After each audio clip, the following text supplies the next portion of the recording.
Welcome to the Real Advisor Podcast, TRAP, TRAP. Please follow us and join in the conversation on Twitter @Advisor Podcast, where you can suggest ideas and themes you'd like the TRAP team to discuss. Also remember to like and subscribe to our YouTube channel and leave a 6 out of 5-star review on iTunes. Doing all this really helps us, which means we can do more to help you. Now let's head over to the studio for the latest pile of TRAP. Should we not blank out or sort of... Why are we doing that, Carl? We're going straight into it. Wow. Okay, welcome back to it. Slightly different intro to usual. I'm calling episode 37 of the Real Advisor Podcast, TRAP, TRAP. My name is Lick Lincoln, and joining me as ever are the three other horsemen of the apocalypse.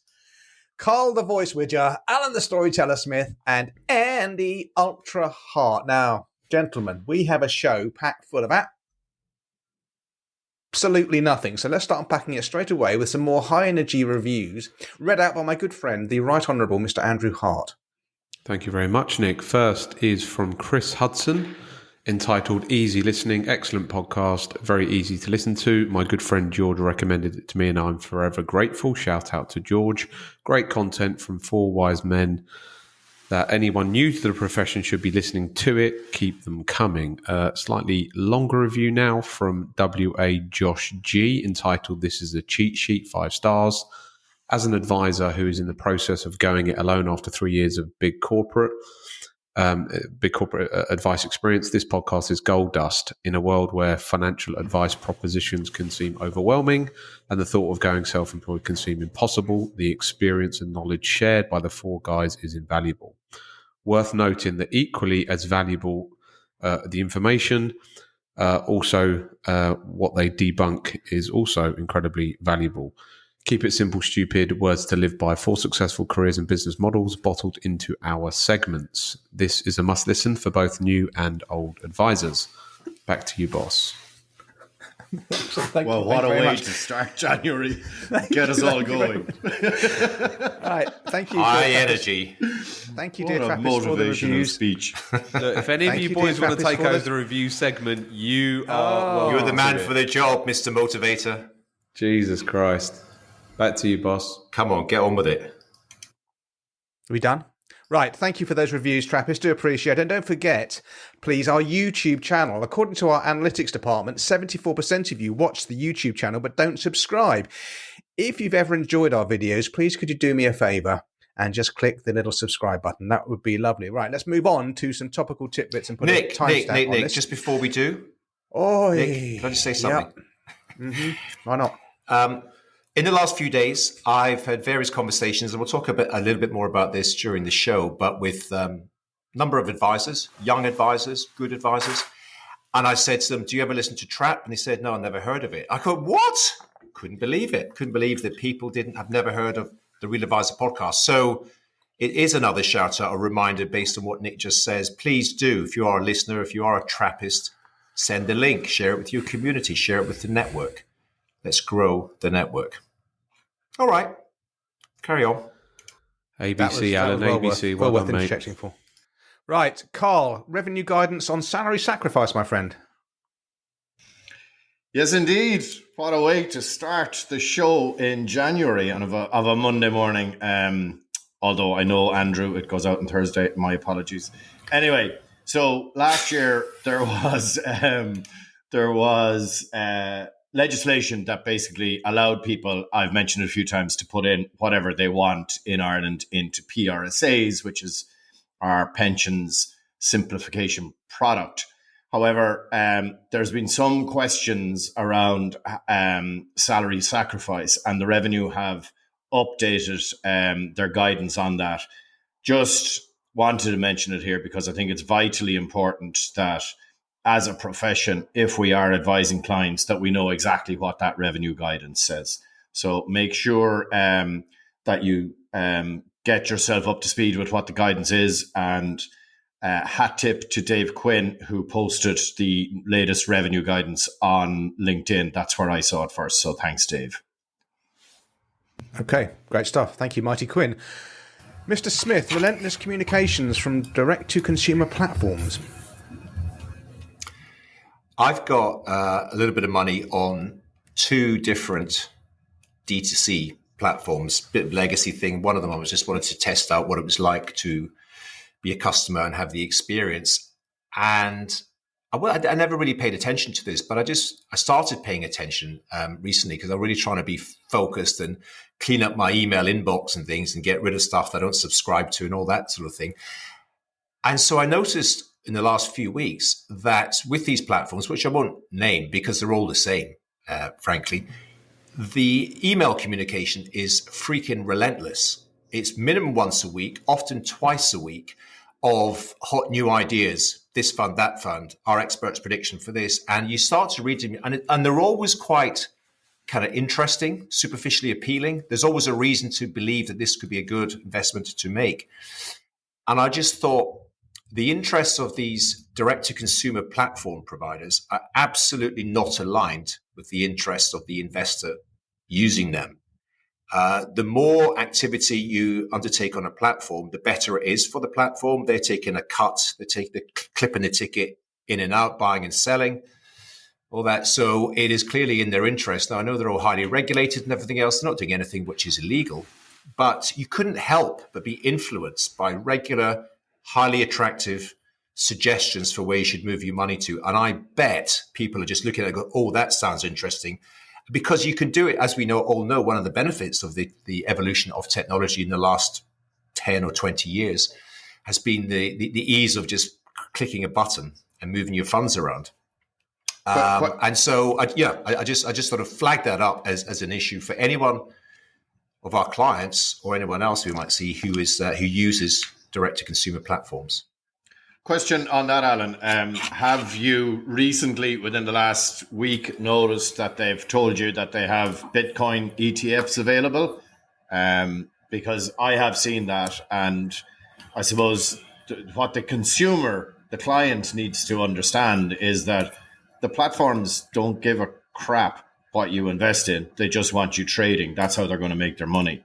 So it suits everybody who's running platforms that are aimed directly at clients or consumers to get people moving their money from wherever they are now into Bitcoin, etc. So have you seen anything on that, or is that yet to come? I haven't seen it yet. I'm not sure if that's actually. Presumably, if these are ETFs, we're going to talk about that in a minute, aren't we, Nick? But the Bitcoin I haven't ETF seen that yet, Carl. The Bitcoin ETF has not been approved in the UK. It's been approved in the US. Approved in the US, so it's not yet approved in the UK. They are relentless, Alan. It's the opposite of invest and forget. They're basically marketing companies first and foremost. Secondarily, they happen to sort of be in the fund space and the share space. But they massively make their money on activity. They are relentless.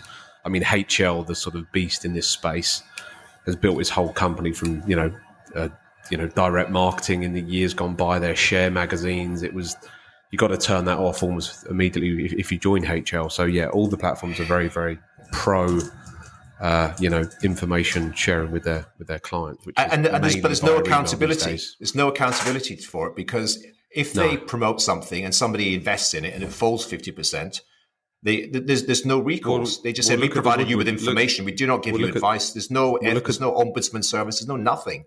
Well, look at the Woodford funds that HL got caught up in. There's minimal recourse. It's buyer beware. That's the whole thing with the DIY platform, which is obviously different to an advised client. So the message and the story is the opposite of what we preach. But again, that's why we're needed and required. Right, Andy, a year in returns.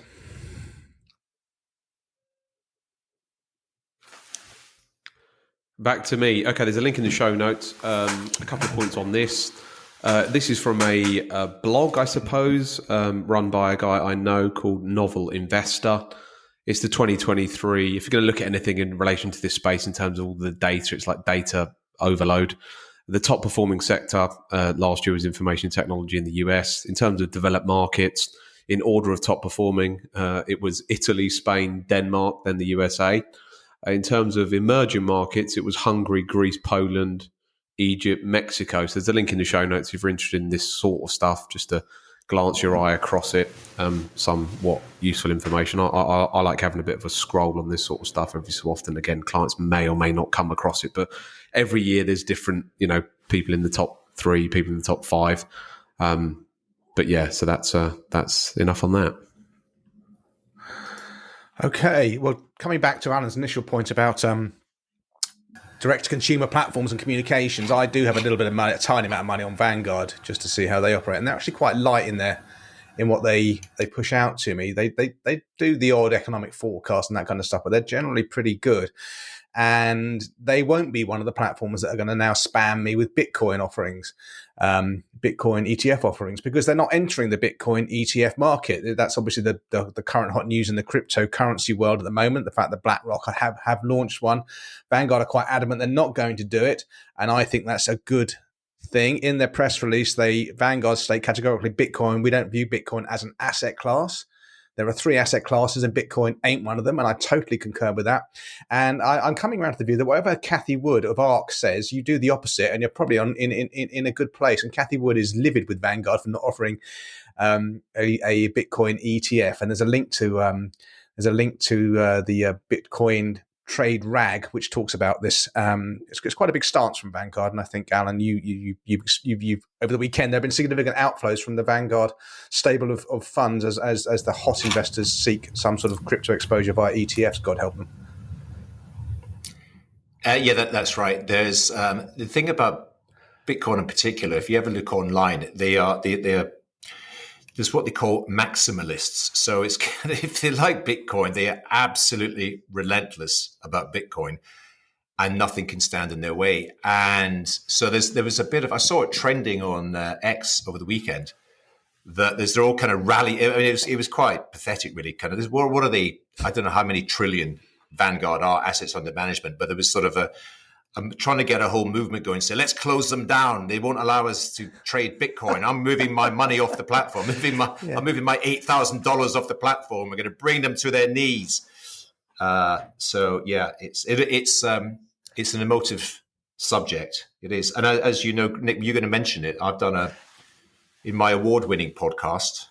Mm-hmm. I did an interview last week. Not my soon-to-be award-winning Trap podcast. It was very good. Yes, the Bulletproof Entrepreneur.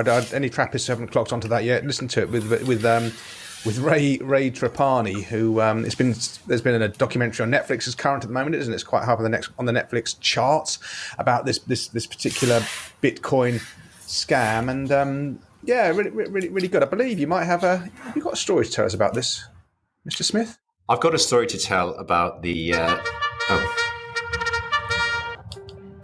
Grab yourself a drink, a very long drink. It's story time with Alan Smith. Thanks, Nick. Yeah, so I just wanted to share, it's quite a sort of bizarre, funny story how this came about. So last Friday, I'm at home, watched the film. It's called Bitcoin. It's not actually about Bitcoin, but it's about the whole crypto market and one token, as they're called in particular, that these guys, these kind of hustlers from New York created, called Centra Tech. Anyway, I watched it, and as I've done this in the past as well, I think that guy would be really interesting to get on my podcast, which is all about things like this and sort of entrepreneurial endeavors. All the others have been legal. This one obviously is a criminal endeavor, which we're not endorsing. But anyway, I thought, I wonder if I can get in touch with him. So you just go online, find him, connect with him, sent him a message on that night, went to bed, woke up the next morning. He's replied, says, yeah, I'm up for it. Let's do it. So I go, right, great. Let's record a podcast with him. We can put it out next week and we can surf the wave of the fact that it was kind of top 10 film on Netflix over that period of time. Anyway, he said, would it be okay to do it at 9:30 p.m.?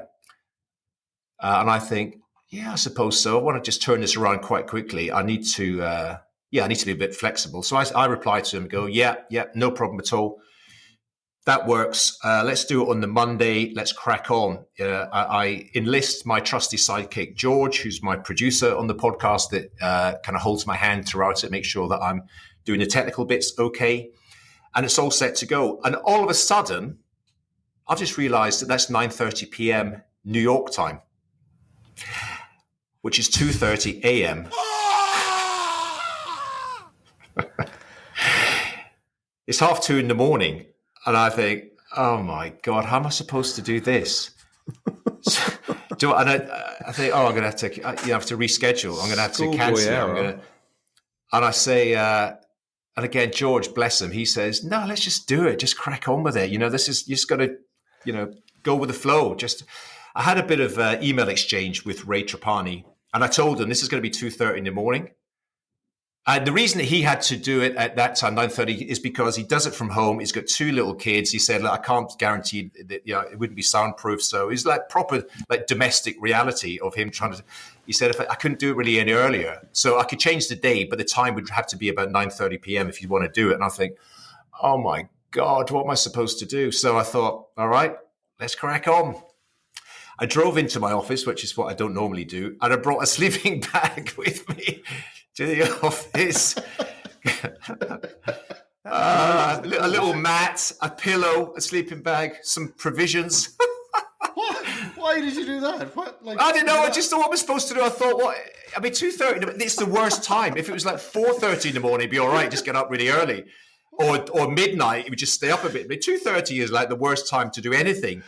And I thought, why did you need a sleeping bag to just have a little bit of a rest before? At about maybe 10 o'clock, I could sort of put my head down, grab an hour or 2 of shut-eye. That was my plan. And I did. About midnight, I laid down on the floor.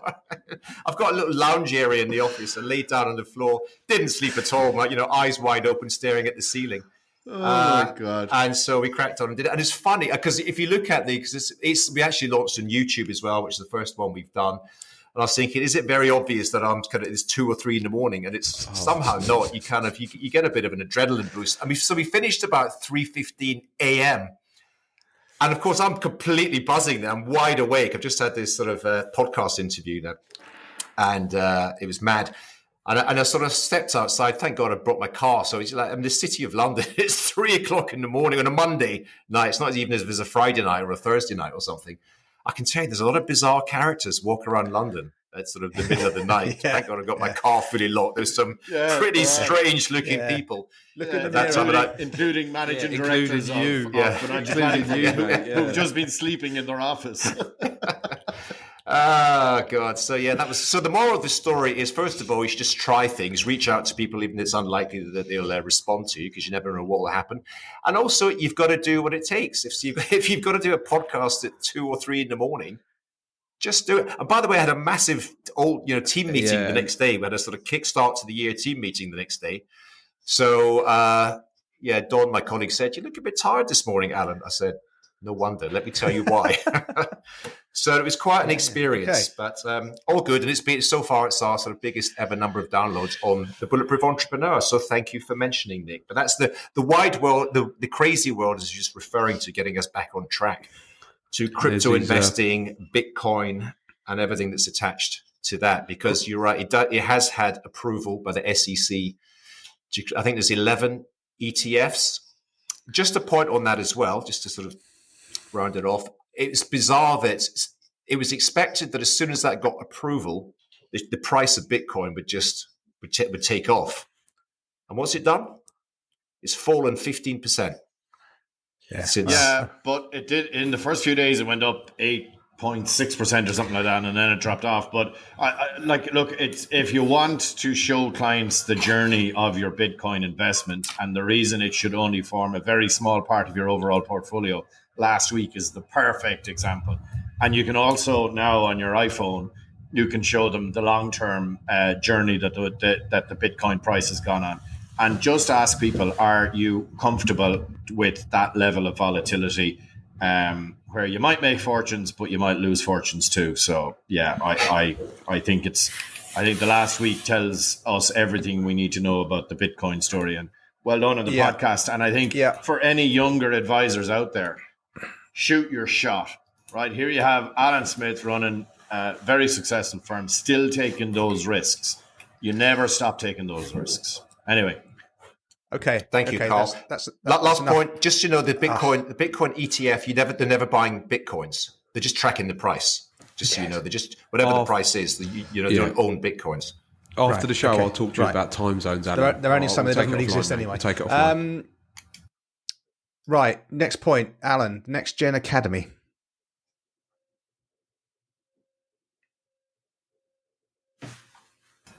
Oh gosh, I'm going to tie two things together here.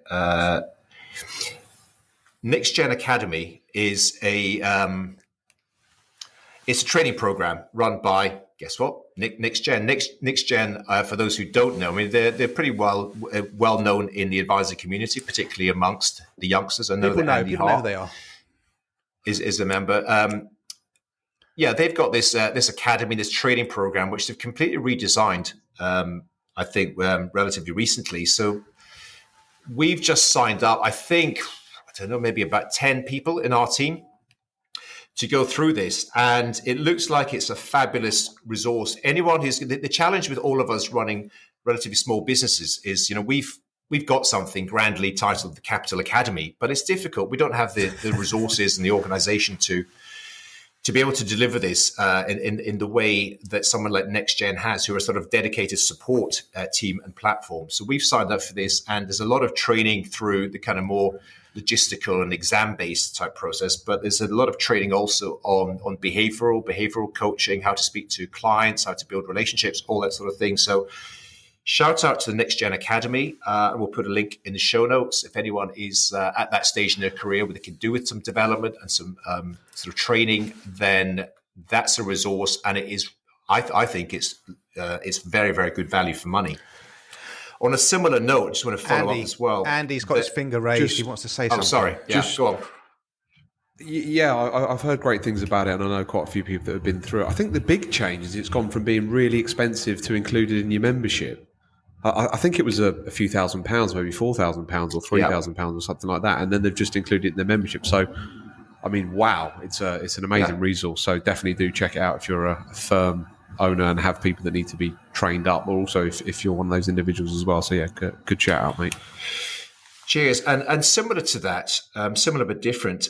You guys know Verve, the Verve Advisor Incubator.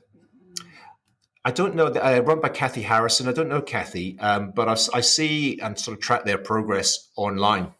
And I noticed recently that they've got a program called Verve Advisor Incubator. So, and it's designed for anyone who is, if you are one of these kind of young advisors, and we've talked about it a lot in the podcast, you're thinking about getting started, you're thinking of either, setting up your own business, or you are a sort of sole trader advisor and you're looking to grow and scale and maybe to hire one or two other advisors and build a team, all that sort of thing.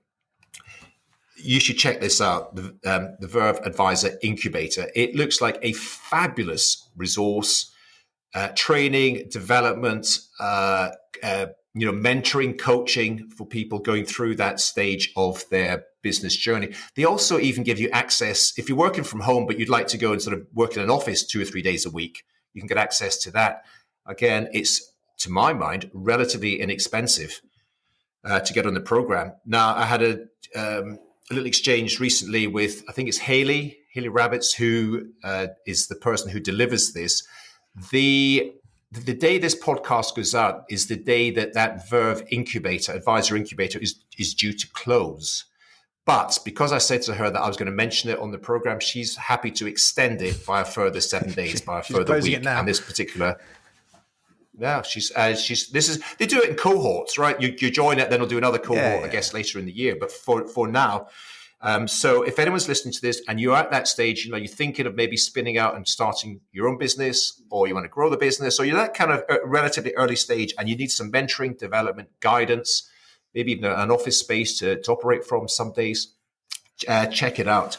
I think the point of this, both NextGen and Verve, and there's a few other things as well, is we're beginning to get to the point where there's no real excuse. We've done a couple of shows about young advisors and taking a risk and so on. To my mind, it seems that there's less risk than there was, when some of us were doing it, because there was none of these resources around. So if you are halfway inclined to doing something entrepreneurial, get on with it. Speak to these people, engage with these platforms. It is not expensive. Neither of them are. No excuses. Crack on. Yes, Ultra. Yeah, just on this, I had my annual sort of compliance visit from the company I use last week, I was speaking to my contact there about the percentage of people that get authorised now to go directly authorised. There's a bit of a seismic shift going on here. I mean, I went directly authorised in 2017. It was a painful process, but I got through it. Nick, you did it in 2008, so I think it was maybe a little bit simpler. I've heard apparently only 8% of people that apply now get directly authorised because it's a very sort of arduous process with the regulator. So this is changing things because a lot more people are now having to go via network. So yes, to your point, Alan, there's loads of resources for build a business. This is how you attract clients. This is how you implement processes. This is how you build a team. But we've almost got a bit of a sort of curtailment of the entrepreneurial spirit because the regulator is only, authorizing a very tiny number of firms. Yeah, I think, but I think that's overall not necessarily a bad thing. I understand the process has got much tighter. I understand you've got to write a pretty detailed business plan with forecasts, future profit and loss, and all that sort of thing. Yeah, so it is definitely more complex. And then you have many screening interviews, and they pick you up on quite a lot of things that. In fact, Andy, you and I know somebody who's a first-class advisor who actually was declined. Well, he was declined through the interview process. They say try again in 6 months or something. I think it costs about £2,200, and if they decline you don't get the money back. So it's not as if they say you're close to getting authorization. These are the areas we think you need to work on. Come back for an interview in 3 months' time. It's like decline, see you later, find another route.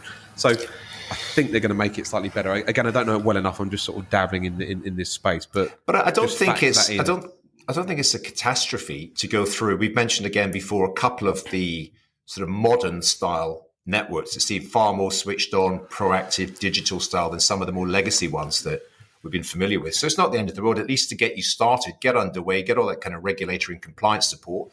And maybe 2, 3, 5 years down the line, if you feel that you want to sort of spread your own wings, then you can do that with a bit more experience and go directly regulated, should you choose to do.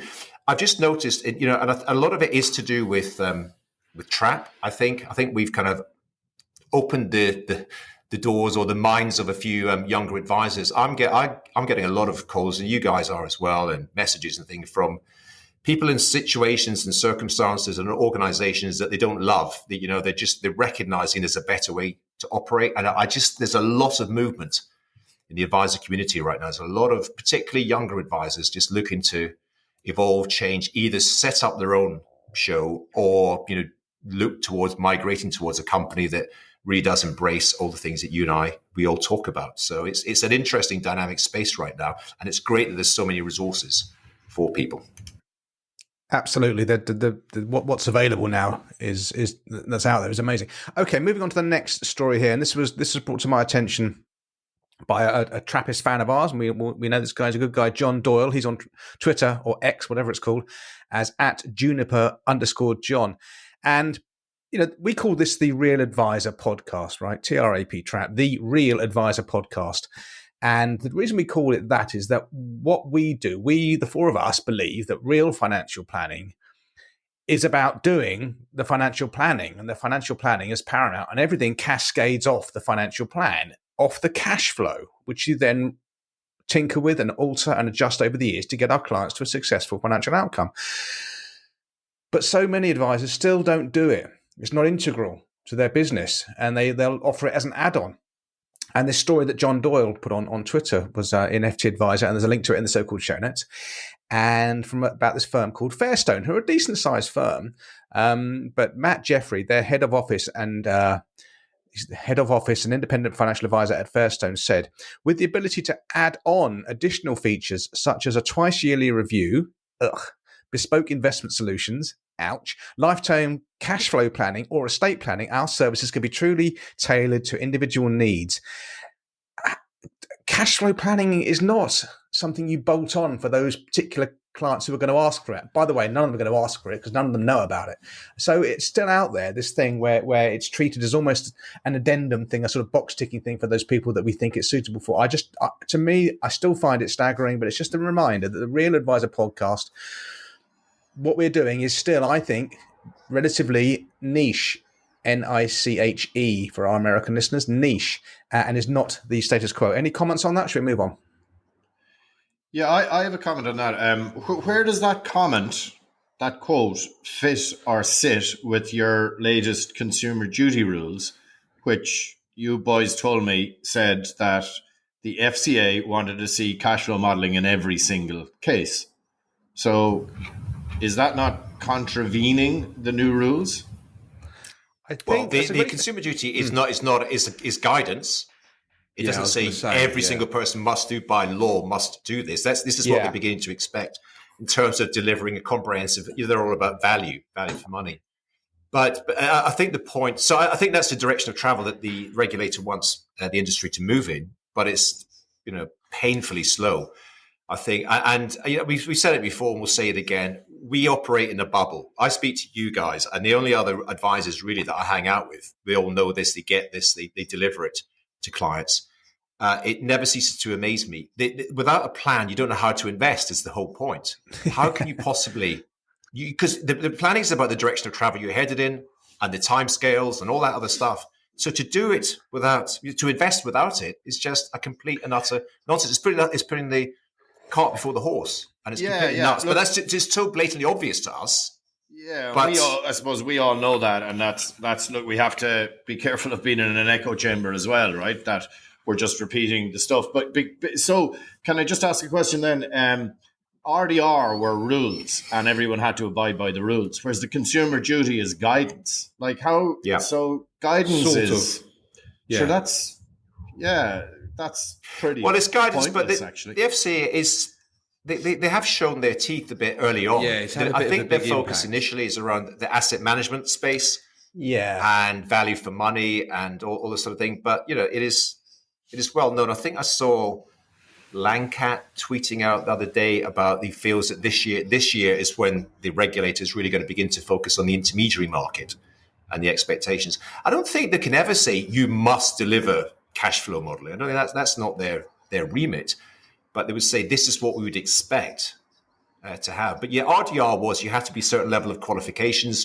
Commission was banned, etc. That was pretty much a legal regulatory type thing. This is more a value for money direction of travel that we're going to head in. But you're right. I mean, Fairstone are huge. They're not just a small firm. They're multi-billion. They're a private equity backed national company. I think they're in Ireland actually. Yeah, they bought a firm in Ireland last year, and they've recently rolled out some kind of buyout option. But it's I read the press release and it said for firms who are uninterested in a buyout now, and so. But I'm sure they've all those details mapped out, and I think that the model they're using here in Ireland is what they've already done in the UK. So yeah, it'll be certainly interesting to see what level of consolidation that brings. But again, makes me slightly pleased because that means there'll be more firms who will be under the ownership of a foreign investor as opposed to being totally Irish owned. Anyway, move on. Oh, he skirted it. Well done, Wodge. Well done, voice. Lovely done. Okay, final topical tidbit we got there. Jesus Christ, 33 minutes in and 14 heart attacks. Mr. Hart, timeline. Yeah, so there's a couple of points here. A story came out last week about the top recommended. It's de facto listed the top recommended MPSs, so model portfolio services. So first shout out is to our good friend Abraham Ocansano, brother from another mother of mine. He was number one. The Timeline Classic 50 was the most recommended MPS fund for clients. So congratulations to him. I think they've just breached 4 billion assets under management. So that's a story in itself. And then below that, you've got, there's a link in the show notes. You've got Brewin Dolphin, Waverton, various other people. But the thing that's somewhat concerning is the amount of fixed interest and the lack of, a major tilt towards global equities, which is obviously something I bang on about, which is also something that we bang on about on this show quite a bit. So the frequent sort of descriptive terms, show up: balanced growth, balanced income and growth balance. So balance seems to be the name of the game. But Yeah, so there's a lot of money moving towards these MPS solutions. So yeah, Can I ask a question on that, Andy? Go for it, mate. I know Abraham spoke before me at Humans Under Management, and he's like, I went, all right, the financial comedian went first, and now you're putting me on. He's a great guy, and just really thoroughly enjoyed his company. Yeah, full of beans. What does Timeline? Yeah, full of it. He's just a great guy to be around. What does Timeline do? Is Timeline a platform, and then they also do then portfolios, or so? Maybe answer that for me, somebody, please. They're not a platform. They have their just to keep Nick on track. Yeah, well, they are. Well, full disclosure: Andy and I are both investors in it. So it was originally two different companies. There was Timeline, which was effectively a cash flow modeling system that evolved away from the traditional linear type cash flows and was much more kind of using a more complex methodology, but sort of as a cash flow type. And then they built onto it kind of onboarding tools, client onboarding. So you can ask clients information, and the whole thing is designed to be a seamless kind of end-to-end process. There was a separate company called Betafolio, which was effectively this MPS thing, but they've merged them together, so it's now one and the same thing.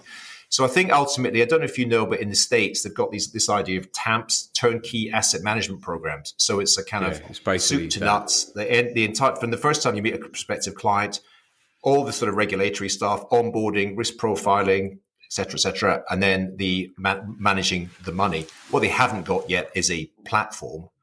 So monies are held on third-party platforms, the usual suspects. But I can see them heading towards sort of creating their own platform as well in due course. But it's clearly a very attractive proposition, and a lot of advisors are using it. 4 billion assets under management so far. I met with them the other day, and I don't think this is any secret. I think this is publicly disclosed that they would be on track to head towards something like 8 billion by the end of this year, which is extraordinary. It really is. Yeah, on the Timeline I wouldn't Classic, put anything Andy, past him, but I'm pretty sure he's not going to launch a platform. But as I say, I wouldn't put anything past him. Yeah, go on, Nick. The Timeline Classic 50, is that 50% equities, 50% bonds? Yeah, I mean, so again, congratulations to them for clearly, naming it correctly, because balance and growth means nothing. At least the Timeline 50 is 50% global equities. Yeah, so the Timeline Classic 100 would be obviously 100% global equities. So yeah, they've framed the portfolios correctly.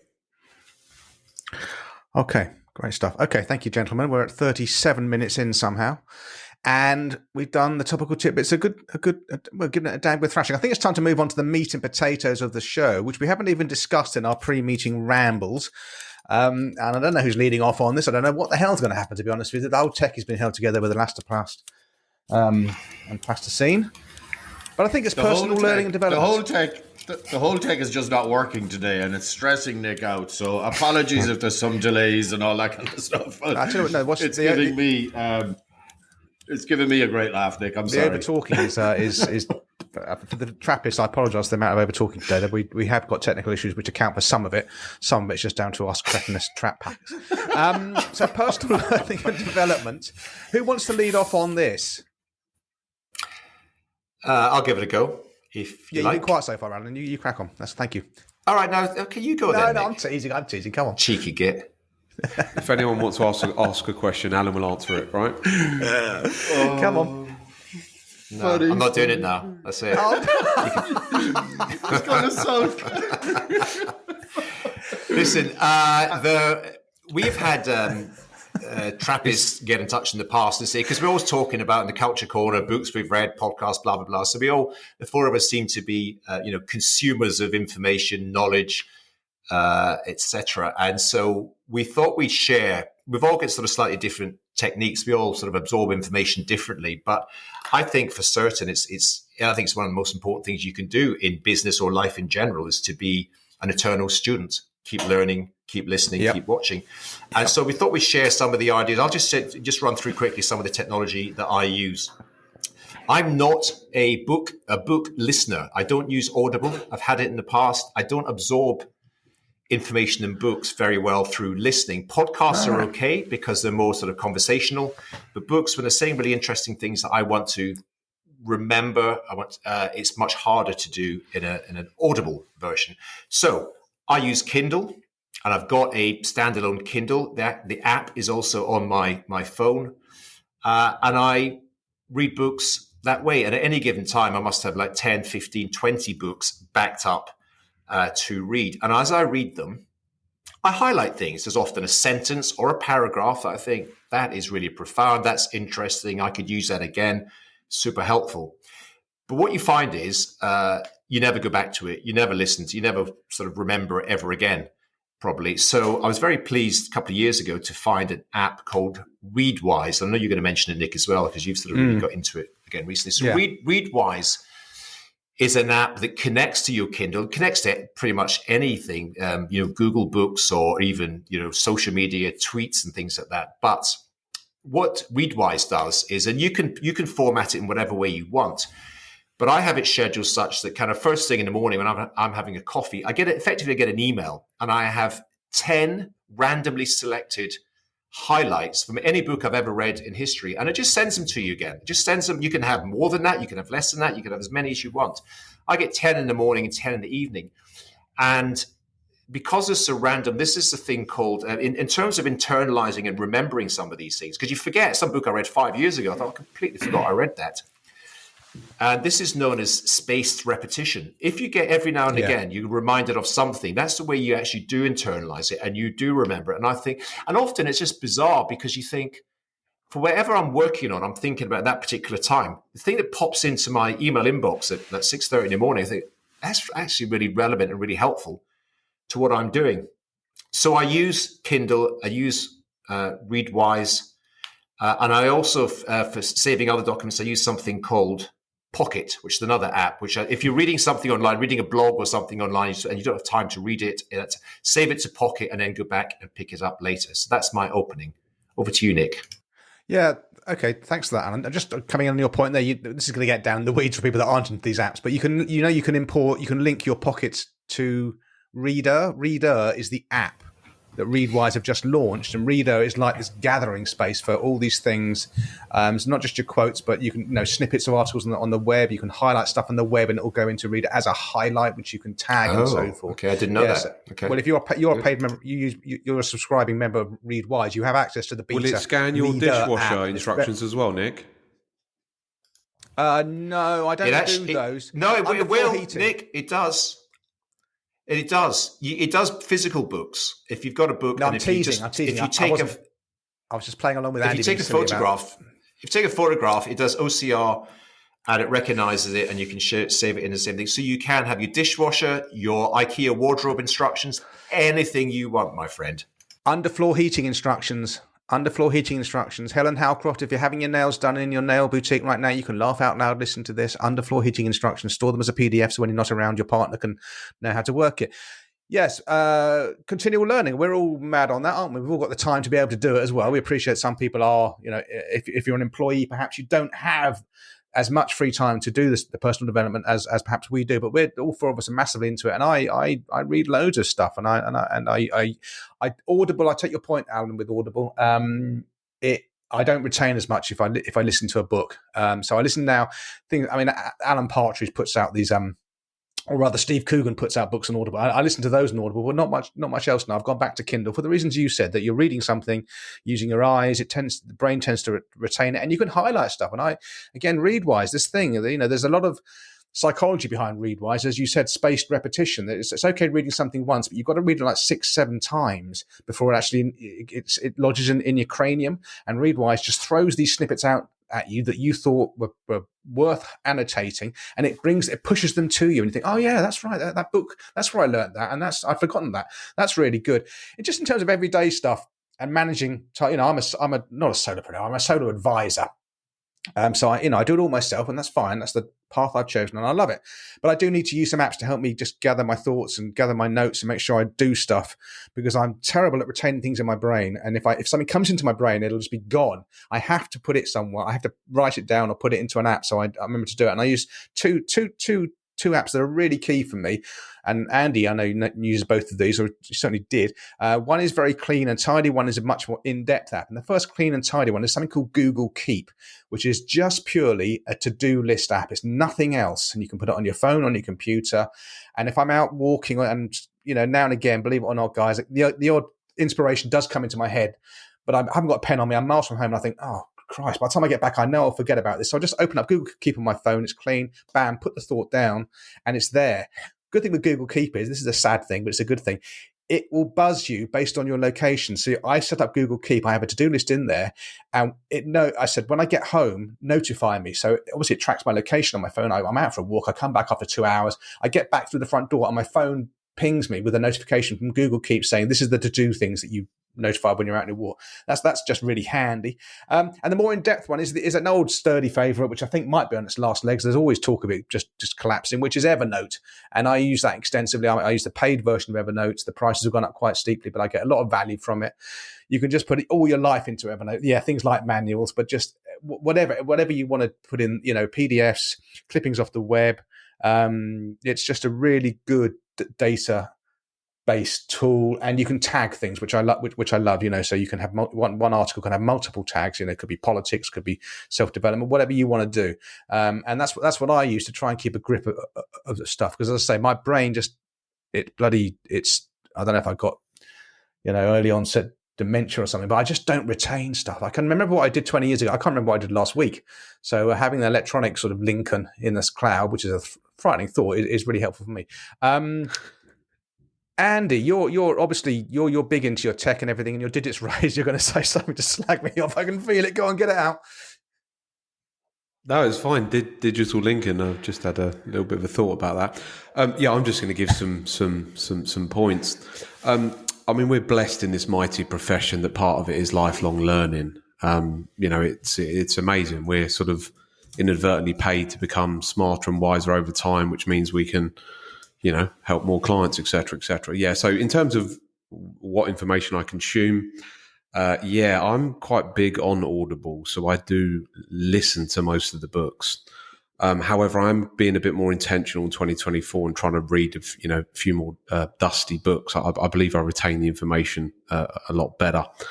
I've dabbled with apps like Blinkist, but it doesn't really work for me. I consume a lot of newsletters, a load of podcasts, and we pretty much all read all the main books that come out. And it's a bit mixed, isn't it? It's business books, personal finance, marketing, lifestyle, personal development, biographies. I think I read about 50 books a year. I feel a jingle coming on. In terms of apps, I've got the Kindle app on my iPad, on my iPhone. I use Google Keep, as Nick said, and I use Dropbox as well to sometimes store a load of information. So, the high level thing is, we're very, very lucky as professional financial advisors that, self-employed work for ourselves. A huge chunk of our, week, months, years is spent consuming more information. We're very, very, very lucky from that point of view. I don't think all professions do exactly what we do. So I'm very pleased that I've landed in this profession accidentally, and it sort of swallowed me up over the last 20 years. But over to you, Carl, with some final points, or you, Nick? Well, just before we move on to Carl, I think Alan and Max to say as well, we've all been very good today at not looking at each other, aren't we, on the screen, and not picking up on the non-verbal cues. We've got it down to an art form. Google, I'm glad Google Keep, prosaic story of why Google Keep is brilliant for me. I've got a Google Keep packing list, so wherever I travel, everything is on there, and I use it every time. And when I go abroad anywhere, I always have everything with me, including, of course, my dressing gown. Englishman can't go abroad without his dressing gown. Penny refuses to keep a list. Penny, invariably, whenever she goes somewhere, leaves something behind. It's just like, why not have a list of stuff? Imagine living with him. Jesus Christ. We've got him every 2 weeks for an hour and a bit. Alan, did you have something to interject? Yeah, just on Andy's point, and actually you said it as well, Nick, this idea of if you run your own business, you manage your time. No, it's regardless, because learning it's so easy to learn now. People go for walks, people commute, people go to the gym, people drive cars to clients. It's not about time. It's not if you're an employee of a company and you've got to show up and do your hours. there is no excuse not to learn. And to me, it has the single biggest impact on people's long-term success is learning. Reading books, listening to podcasts. There's just multiple. Whatever. If you want to watch YouTube videos, some people are audible, some people are visual, some people books. Yeah, whatever. So I just want to make that point. You should be. There's no excuse now, but you should be a learner. Find stuff. But there's you, Carl. Sorry. The research is in that it's the correlation between the amount of books that you could read over the course of your lifetime and your success in life, measured in material terms and in your earnings. The correlation is incredible. So, households without books generally will be households that don't, perhaps, live the more fulfilled life in terms of earnings, at least. Now, Carl, I think you might have a take on this, my friend. Yeah, so we have our annual planning day tomorrow. So I've been thinking about this quite a lot. So this might be a little bit of a ramble. So stand by. And they'll also see that I was deeply uncomfortable with the content of some of today's podcast, owing to the Irish versus UK cultural differences.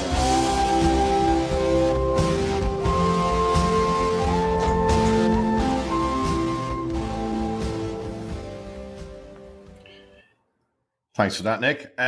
So for me, the two greatest predictors of success for probably any small business owner, I would say, are number one, resilience, and number two, growth mindset.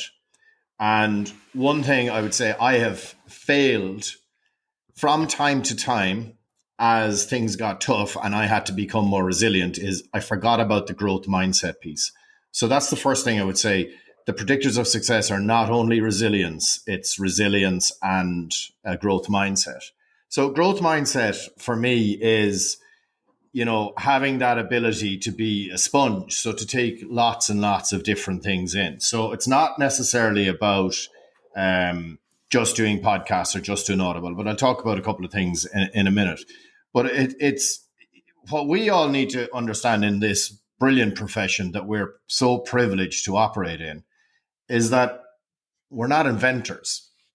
We're not sending rockets into space, right? Yeah. Financial planning exists, and there are so many examples of absolutely amazing people who have been there, done it. So I know Andy will talk about Nick Murray, right? People who have massive, massive experience. So I think it's totally okay in terms of the financial planning learning that you're doing is to just go and find the people who you believe have the same values as you. So that does lead to a little bit of an echo chamber, but that's okay if you're trying to build a business and you're trying to learn and you're trying to have that growth mindset. And it's also okay to clone, right? And we've spoken about this loads of times, right? But it is, stuff, there are only so many key principles to real financial planning.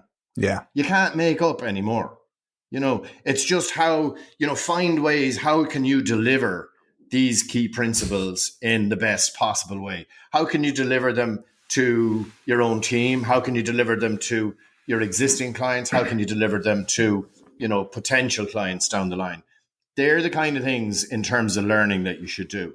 And then there's any number of self-help books, entrepreneurial books, whatever you want to do. So in no particular order, for me, podcasts and Audible probably are the two big ones right now. On the podcasts, I don't tend to spread my wings as much as you guys. I tend to keep coming back to the ones that I like.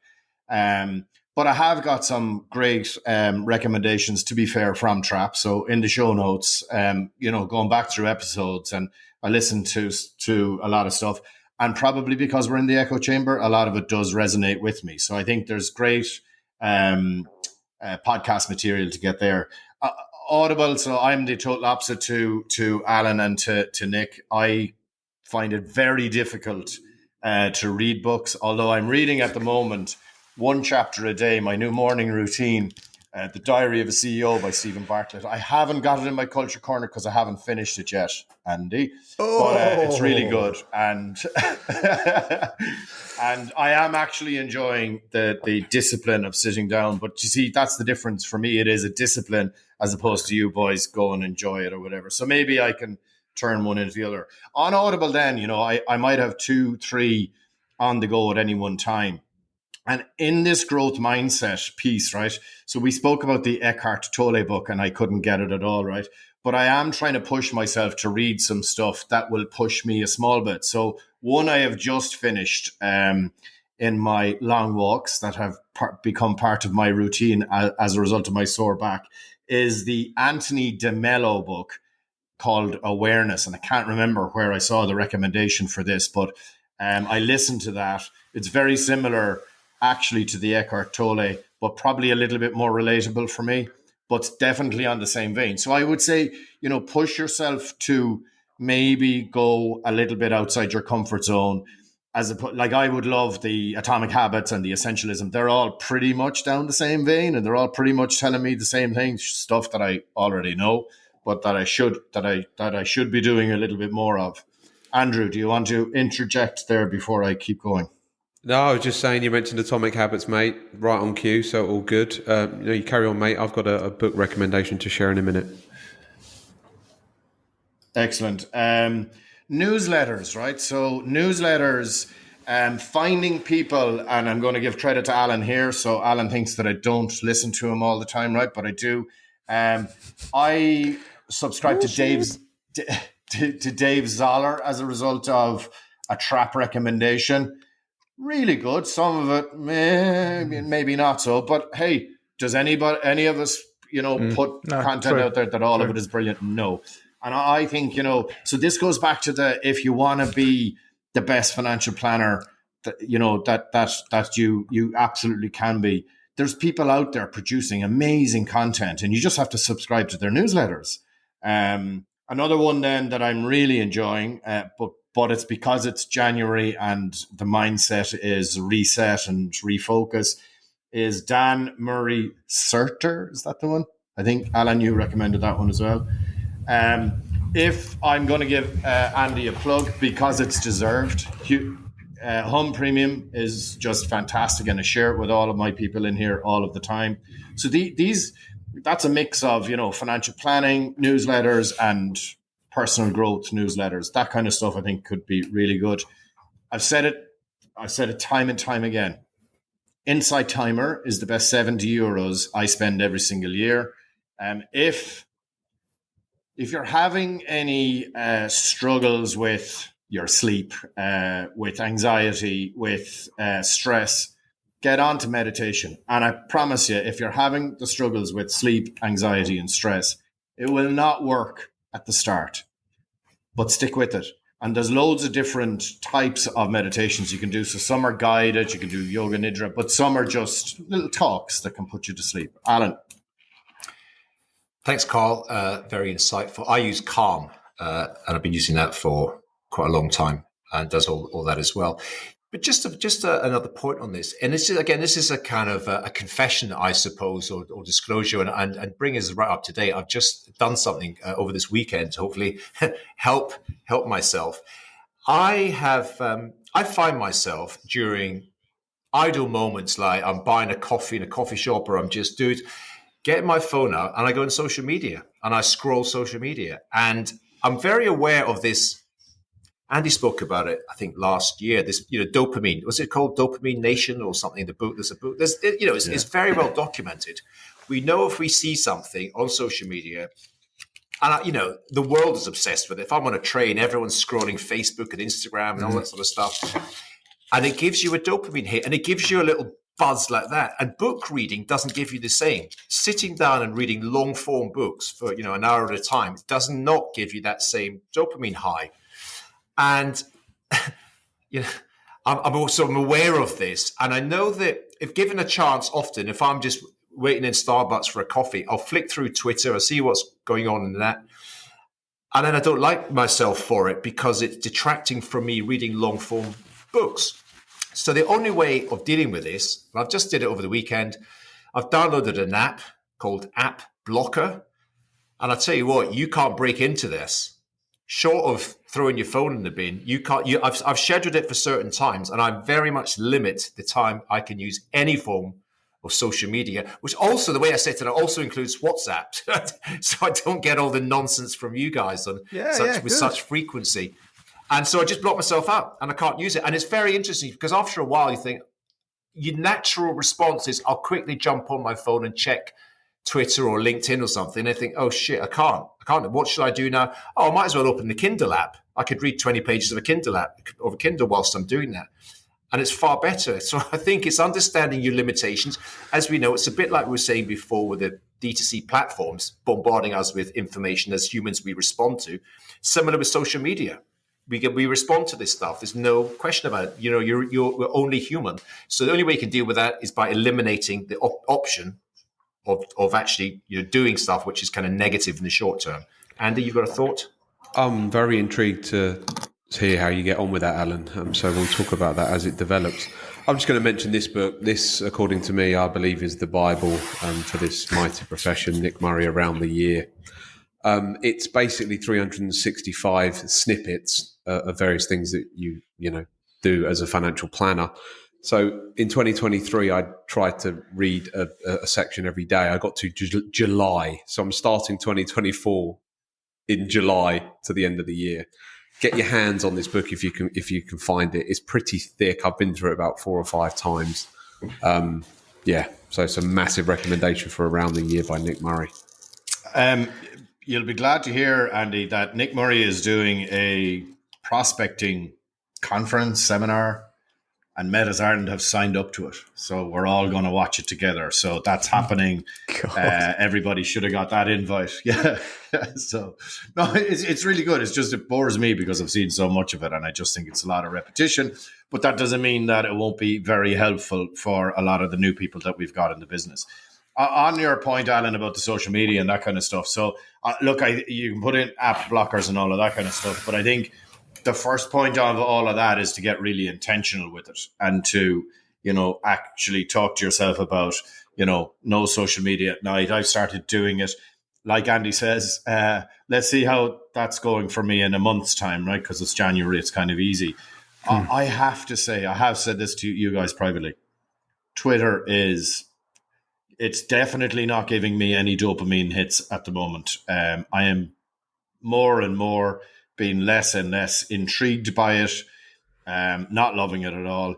And I do see a lot of the people that I would have followed on Twitter are now upping their LinkedIn game big time. Stephen Bartlett would be a great example of that. So I'm finding everything that I need on LinkedIn, and I'm not finding any of the aggro, any of the people trying to push out their views over and over and over and over and over again. Get yourself over to TikTok, mate. That's where you learn the most. That's dopamine overload. I'm nearly a year. TikTok is evil. I'm nearly 2 years off Instagram and Facebook, and when I deleted them, I thought it was a temporary measure, and I never, ever, ever went back in. And is my life better for it? Without question. And I'm seriously considering whether I might be going down the same road on Twitter and maybe focusing a little bit more on LinkedIn. And I know, Nick, you have views on LinkedIn which don't agree with mine, but I am trying to get better with LinkedIn. I'm actually they're doing a course. I don't know if you guys have had emails from LinkedIn. They emailed me directly to do content, how to do content on LinkedIn. I've got a Zoom thing tomorrow with obviously not just me and LinkedIn, but a whole host of people being talked at by LinkedIn people on how to get better content and how to get it out there. So I am looking at it, and I think you've got to silo them off, right? Twitter is just for front of mind, get it out there. You see something, you think that's a load of old bollocks, and you tweet it out there. LinkedIn is definitely not for that kind of banter. It's it has its issues, as we all know, and there's a lot of self promotion on it, which is ghastly, and there are a lot of recruiters on there because that's their playground. But they're two different things. The app. Sorry, you've got more to say, Carl? Should I just ramble for a second? No, that's pretty much me. Like I'm much more old school and don't do the app, so I'll do voice memos to myself to remind me of stuff, and I all the time always have my trusty diary, and I just write stuff in there. So yeah, I'm trying to go more analog and avoid the digital, which might make me a dinosaur. I don't know, but it clears my brain. It's whatever works, man. The clearer my brain is. That's the whole point of this. That's the whole point of this section is whatever works for you. You know, so some people have. We all, as long as we get the results we need, it doesn't matter what you do. And I'm quite impressed, Carl, that you can write. That's another skill I didn't know you had. So you know, we learned. We learned this. Like I was going to say, in terms of Alan, I don't have an app that blocks other apps, but what I do when I go out for a walk, I do put my phone into bloody airplane mode, just so it's not pinging or buzzing or vibrating. I know if I get it out of my pocket, there'll be nothing on there, no notifications. I think, oh yeah, back in my pocket. I don't. Hang on a minute. That's an obvious one. Ultra told me that years ago. Remove all notifications, which is what I do. You've got to make your smartphone dumb. Yeah, I've got no notifications. In fact, Nick, you sent me a whole big long. It took me about 4 hours to try and do it. You got to, optimize your phone. If you can become a victim of your phone. I mean, my God, my teenage son. Yeah, when I take his phone off, the thing is literally alive. It vibrates constantly. It's in your hand. It's buzzing. I said to him, it just stresses me out even looking at your phone. So I have no notifications. You end up giving it back. Yeah, well, I have no notifications, but then I am tempted, and it is usually those, I've got 5 or 10 minutes, let me scroll through this. And now, so I have to take action, and I have to block myself from doing it, and then give myself permission at certain times to do it. So I'll let you know how it goes. It's early days. A technical point on the iPhone. On the iPhone, you can remove all apps from your home screen. So I've removed all of my apps from my home screen. So I go into my iPhone. When I'm like, I want to book a hotel with Expedia, I have to find Expedia. When I want to go onto LinkedIn, I have to find LinkedIn. So get all of your apps off your home screen. That was in that article. But they're not on the home screen. Create friction. If you create just a little bit of friction between you and the thing that is not a good thing to do. But certainly removing Instagram and Facebook, Carl. I'm with you on those two. They are the bad ones. Yes, you have been on them, Alan Smith. That's a lie. Hang on a minute. On what? I've dipped my toe in both of the water. The thing about Facebook is, which I've never been involved in. I'm on it. I've got an account. I've got a TikTok account, for Christ's sake. But there are some communities and groups that exist. Like, for example, the Dent Key Person of Influence, and it's only on Facebook. So I've had to register for that. And for whatever reason, I'm very against Zuckerberg and Facebook and Instagram and that whole kind of ecosystem. I think it's evil, the stuff that they're doing, some of the challenges that mainly teenage girls are having with Instagram, etc. So I don't love it. But yeah, I've probably got to register for most of these things, but not very active. Although you're right, Andy, I dipped my toe in TikTok, and that is just a different level altogether. I had to put it down. It's stressful. I've learned a lot from TikTok. It's evil. TikTok is depends on what you follow and what you're interested in. Becoming a rant about social media, and we're kind of going away from anything to do with financial services. So let's we can talk about this. Anyone can talk about this whenever they want to. It's not immense value. Okay, I think we've given that a damn good thrashing. We happy with that, gents? We are at 1 hour and 7 minutes in. Okay, Carl's giving me the thumbs up, and it's Carl, the one I defer to. Let's without any further ado move on to the next section of the show. And as I click the sound for the Trappist questions, of course, it doesn't work. So ding dong, that must be posted at the door. You know how it works.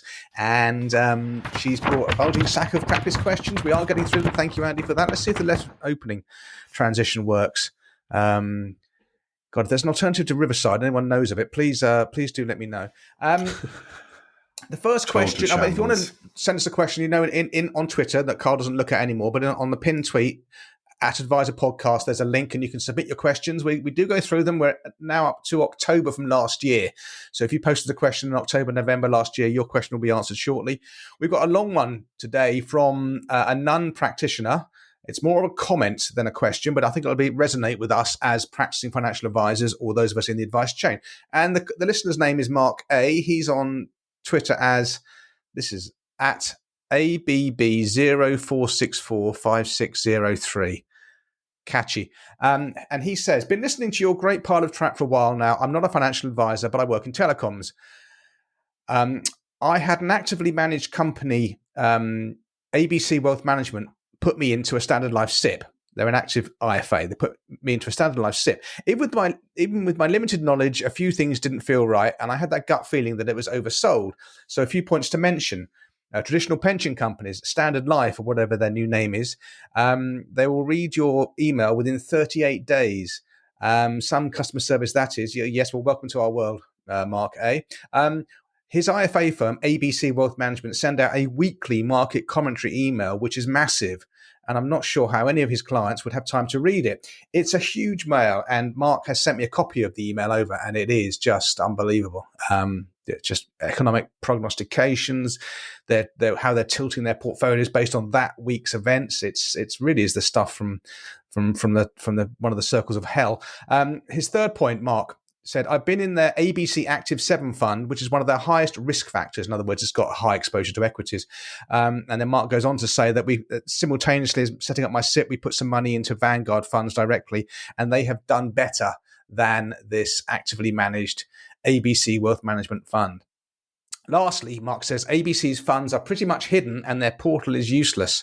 So the trust for me wasn't there. So it sounds like Mark is no longer a client of ABC Wealth Management. Sorry for the essay, and hoping none of you are friends with Bob at ABC Wealth Management. P.S. Keep up the good work. You guys are great. So not a question there from a Trappist, but an interesting insight from someone who's outside of this thing of ours. This is a retail investment client, a punter, and his experience of the other side of the IFA nomenclature includes such a broad church, doesn't it, of people? And this is a Joe Public guy who's experienced what we would call probably the rougher end. Any thoughts, gents?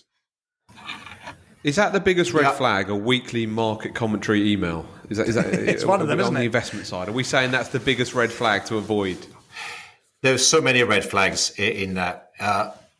Why would he use Standard Life, i.e. the old Phoenix Life, for example? And why is he emailing them directly, not going through his advisor, which he's paying handsomely for?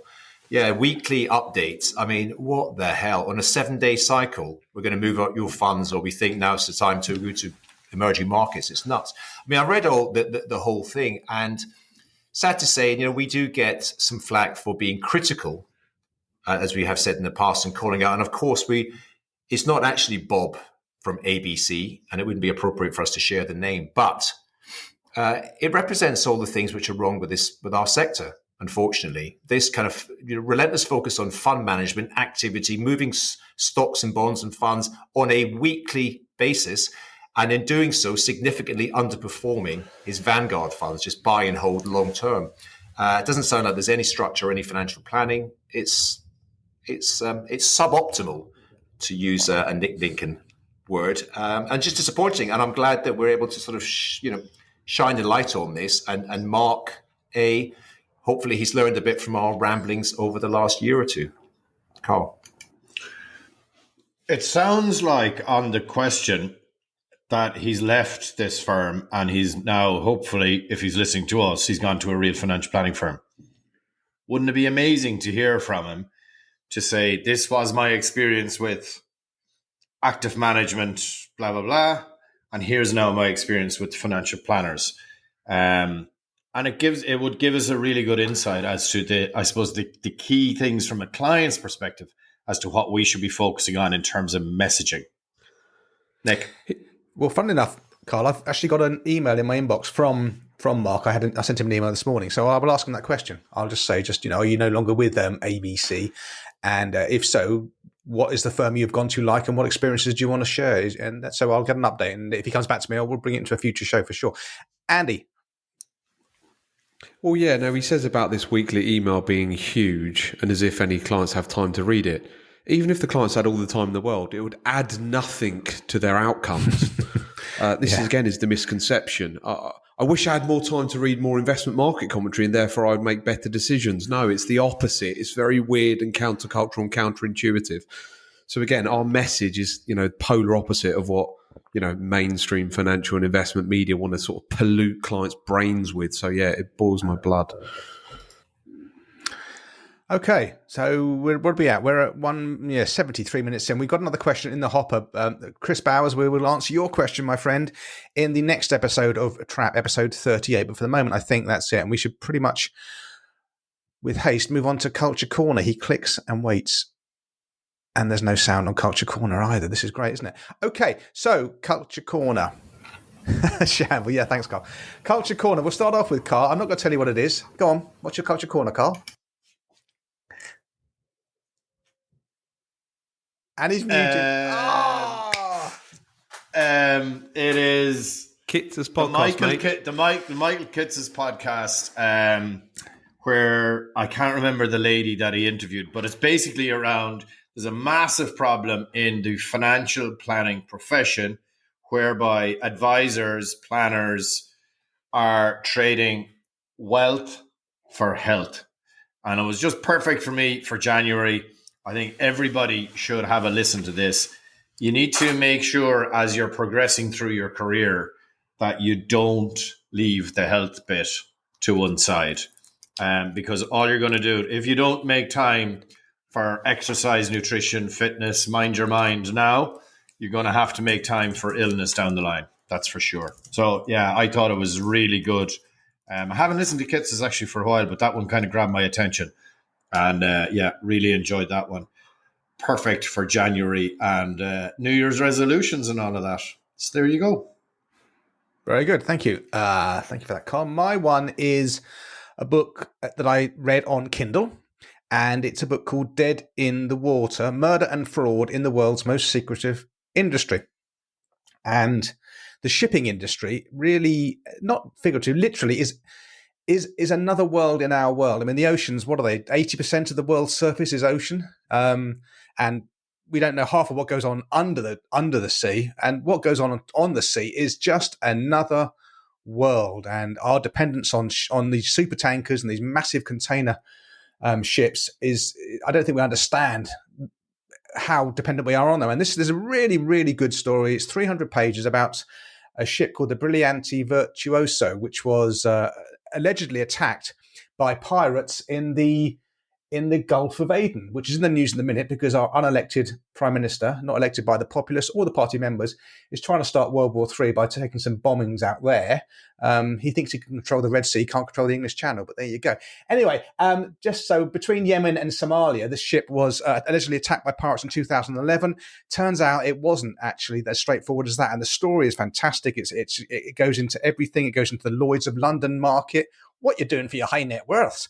It involves the Met Police, the City of London Police, and the whole shipping world is nuts. You know, the flag of convenience phrase comes from that. That tickled your hand, didn't it? So you have these massive ships that they fly under the flag of Liberia or Panama typically because they have very lax regulations about the state of ships.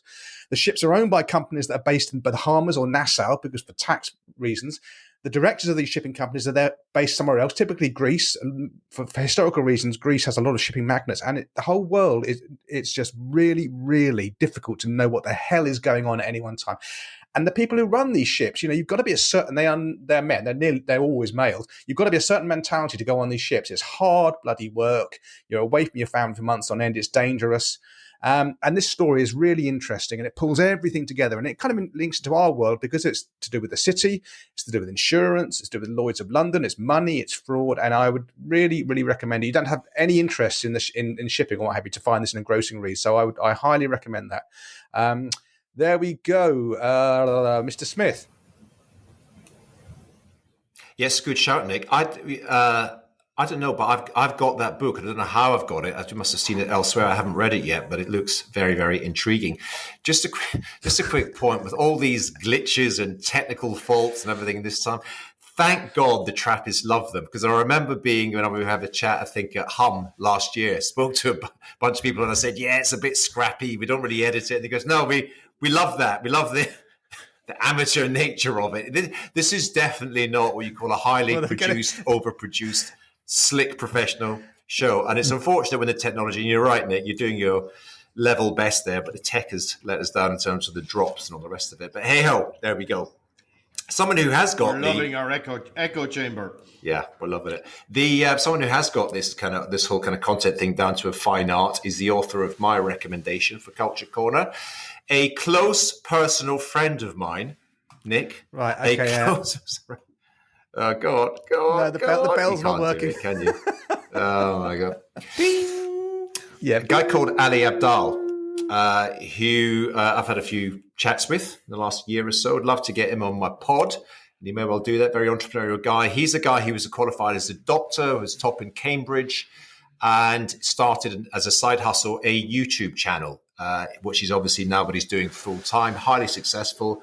All the information is quoted. He's doing about 5 million revenue a year. It's effectively a tiny, small media company creating high quality content on YouTube and other places. His new book just came out. It's called Feel Good Productivity.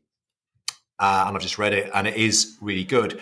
It's not one of these boring productivity books about, get up early in the morning and do time blocking and stuff. It's backed with a lot of evidence, a lot of science, which I like. And really, as the title would suggest, it is about being productive whilst also enjoying it and feeling good. So he has some very useful tips, tactics, and recommendations to make your work a better, more enjoyable, and indeed a far more productive process. It is worth reading. It is a good book. Ali Abdaal, Feel Good Productivity. Thank you. Great stuff. Thank you. Yeah, Ali. Ultra.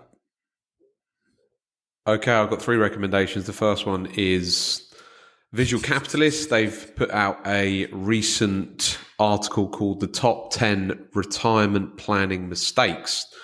This is by a company called Natixis, who I believe is a French company. I'll read out the first 2 or 3. Number 1, underestimating the impact of inflation. Number 2, underestimating how long you will live. Number 3, overestimating investment income. This is a sort of list of why we exist, basically. So I do recommend checking that out. Any comments on that? Wow. No. Just wow. No, that's just mind-blowing. Move on. What else have you got? Okay. Only 2 more to go. Next, I've got Yuval Noah Harari, who is the author of Sapiens, is on Stephen Bartlett's Diary of a CEO podcast. There's a YouTube link there. And finally, it's a book recommendation that I'm reading at the moment quite sort of actively. It's called The Family Board Meeting. I don't know if any of you have come across it. It's the sort of subtitle is You Have 18 Summers to Create Lasting Connection with Your Children. So yeah, it's got a whole sort of process and way around how to spend quality time with your children. And also it's quite relevant for entrepreneurs that have children. It's hit me between the eyes, basically, this book. I don't know if you boys have dabbled in this in the past, but it's a strong recommendation for people that have young kids that also run their own businesses. They're my 3 culture corners. Okay. I just love the way that you share them with so much energy, passion. It's incredible. I'm buying that book right now. Freaking culture corner, mate. It's just links to interesting things. Yeah. Culture corner, not culture corners. Yeah. Leave Ultra alone. Leave Ultra alone. My father, who fractured his femur at the end of last year, is recuperating and he's reading. It's not been a great read. He has loads of books, but they're on specialist subjects. But he's just started reading heavily in this rehab thing, and he said, "Have you read this book, Sapiens or Sapiens?" I said, "Yeah." Oh, you? So he's just finished that, and he thoroughly enjoyed it. That's Harari's well-known book, isn't it? How do you say? Did you say Sapiens? Yeah. Would you say Sapiens? Sapiens. I think he sold something. Homo sapiens. He sold 18 million books. I think he's the highest selling sort of modern author. It's pretty staggering. Okay. There you go. Right, gents, we're at 82 minutes into this catastrophe that we call the Real Advisor podcast. So I think we'll make it a wrap for this episode. Oh, we've emptied our latest pile of trap. I think you should definitely watch. New bend of time. Go on, talk over me. Definitely watch this one on YouTube.